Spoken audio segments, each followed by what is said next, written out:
fabled heat, where magic meets desire. Subscribe to ignite the fantasy.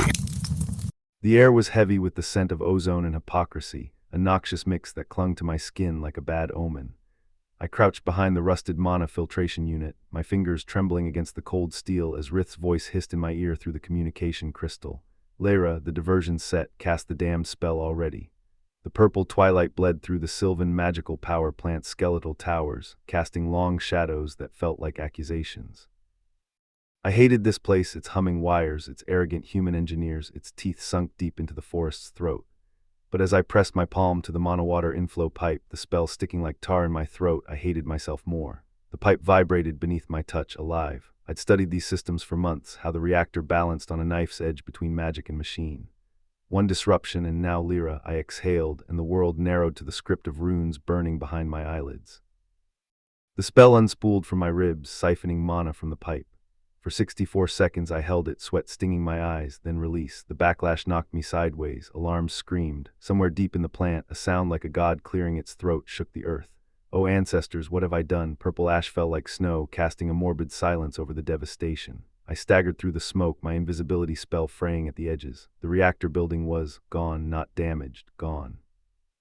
Crater smoked where it once stood, edges glowing faintly violet. My stomach twisted. We'd wanted to disable it, not hey, you. I froze, a human voice male, rough with panic. Boots crunched debris behind me. He emerged from the haze like a ghost, tall, broad-shouldered, his protective suit streaked with soot. His name tape read Shapesmith, T, one of the engineers. His hazel eyes locked onto mine, and something primal in my gut lurched. Danger. He raised a hand, not with a spell, but a scanner. Its screen blinked red. You're contaminated. His voice hardened. And you're coming with me. The emergency bunker stank of antiseptic and fear. Tyler, engineer Shapesmith, locked the door with a series of clicks that felt final. The room was small, all white tiles and flickering lights. One cot, one sink, one trembling elf, and one furious human breathing the same poisoned air. Suit up, he barked, tossing me a hazard uniform. The manatized particles latch onto skin. I caught it, our fingers brushing. A spark, literal, magical, jumped between us.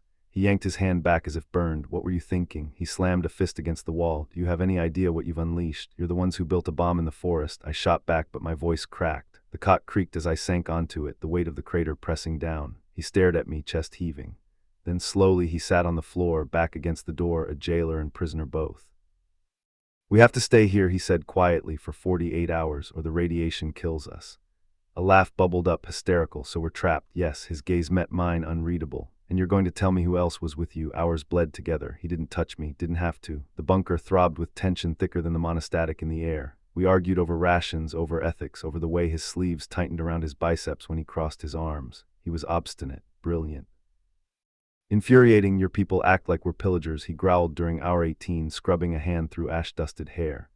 But this plant powers hospitals, schools, and destroys sacred groves, I countered, tracing the old tattoo on my wrist, a tree only elves could see. You don't understand the cost. Then make me. Our eyes locked. The air buzzed. Ancestors, why did he have to smell like pine and engine grease? At hour 47, the fever hit. Monosickness burned through my veins. I writhed on the cot, choking on visions, the reactor's core splitting, Tyler's hands on my waist, the forest screaming.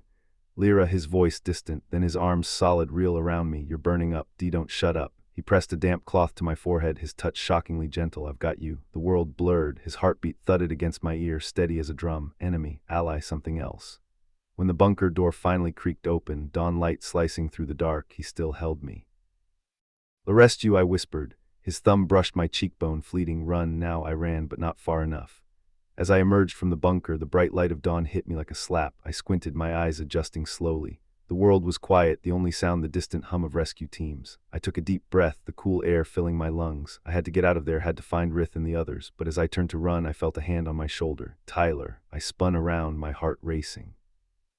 He stood behind me, his eyes locked on mine. You're not going anywhere, he said, his voice low and rough. I tried to shake him off, but he held tight. You're coming with me. I struggled against him, but he was too strong. He dragged me back to the rescue teams, back to the people who would arrest me and lock me away. I was trapped, caught between the humans and my own people. And Tyler, the engineer who had held me in the bunker, stood at the center of it all, his eyes never leaving mine.